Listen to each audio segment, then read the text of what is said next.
Well, new overnight, a massive police response at a Walmart in Liberty. This after two teenagers entered the business waving BB guns. It happened off of North Church Road. Police on the scene tell us there were two suspects. One was captured inside of a car. The other ran out of the back of the Walmart but was later caught.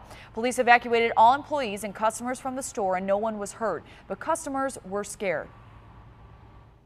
We heard some people yelling up at the front door, like to get out of the building. So I looked up at the front door and there were a couple police officers up there waving their shotguns around saying, "Everybody get out of the store, get out of the store." So I told her to drop it. I was like, "Get rid of everything." She dropped it on the ground and we ran out the door. Now, we're told the suspects are about 18 years old and are cooperating with police. Over 50 police officers, a helicopter and a canine unit responded to that scene.